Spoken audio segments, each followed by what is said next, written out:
بسم الله الرحمن الرحيم والصلاة والسلام على رسول الكريم. ازيكم يا حبايبي، عاملين ايه؟ يا رب تكونوا بخير. النهاردة هنعمل فيديو جديد. فيديو ان شاء الله بإذن الله هيعجبكم قوي.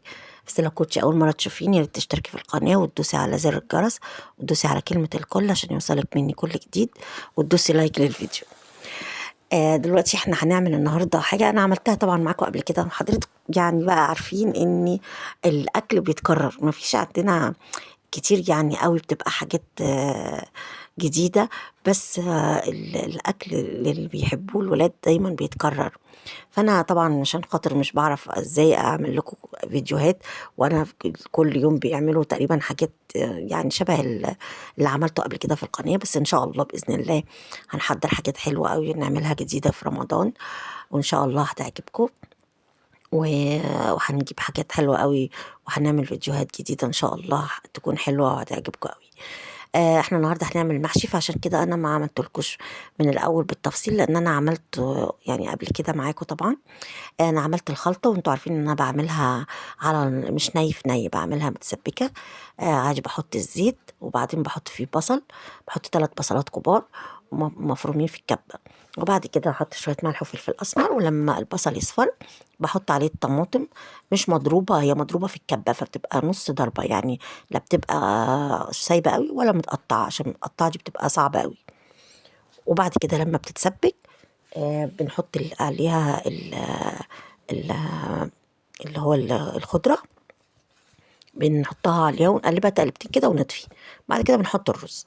النهارده هنعمل ورق عنب. انا لقيت ورق عنب في السوق، هو صحيح غالي يعني، الربع كان ب40 جنيه.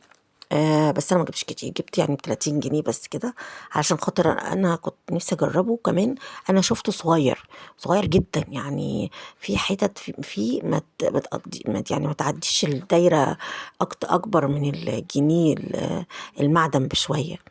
فطبعا انا ما رضيتش اجيب كتير قوي، عشان خاطر انا عارفه ان نصه هيترمى. فقلت كده على نفسنا، جبت حاجه ب30 جنيه، قلت هنقي منها الكبير اعمله والباقي خلاص. هم دول طلعوا، الكميه دي طلعت الكبير اللي انا لقيته. كل ده صغير صغير جدا جدا يعني، ما ينفعش خالص انه يتلف، يعني ما يلفش كده حتى الرز.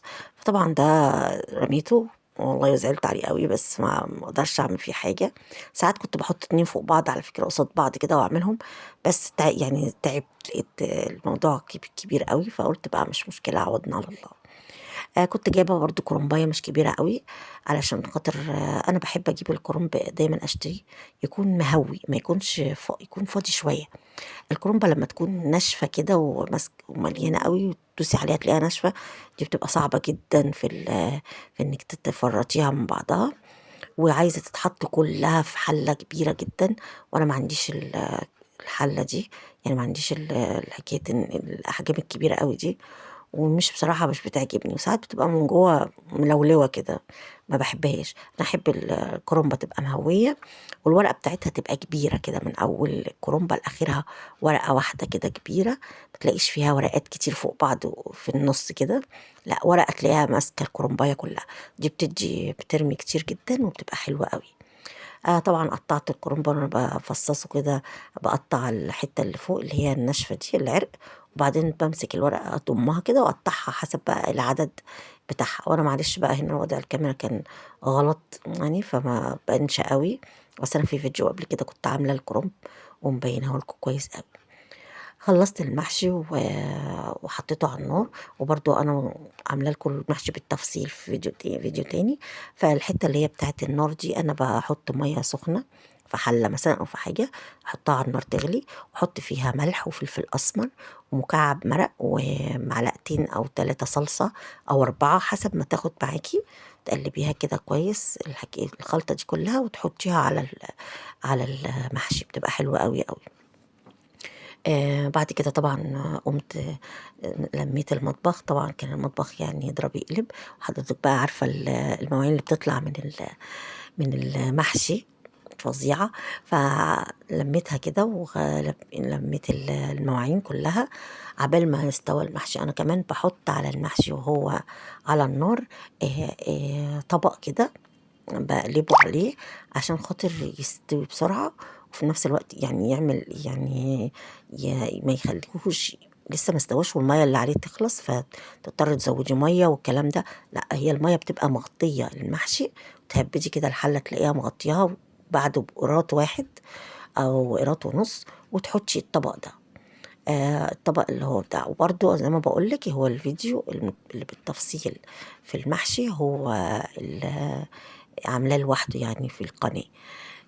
لميت الأطباق المواعين كلها وغسلتها، وقبل ما المحشي كان استوى. طبعا أنا المحشي ده يعني احنا عندنا أنا بتعب فيه وبقعد أعمله مثلا يعني بالساعتين بالتلاتة ويمكن أكتر، وبيخلص في يعني في أكلة واحدة، ما بيفضلش منه حاجة لحد بالليل. هو كمان بصراحة المحشي بيبقى أكلة الشتا دي أحلى أكل. الواحد بيحاول إن هو ما يعملوش كتير، لكن ما تقدرش تستغني عن المحشي ده. ده منظر المحشي طبعا، وجربوه بطريقتي والله هتعجبكم جدا. وبالهنا والشفاء، والسلام عليكم ورحمة الله وبركاته.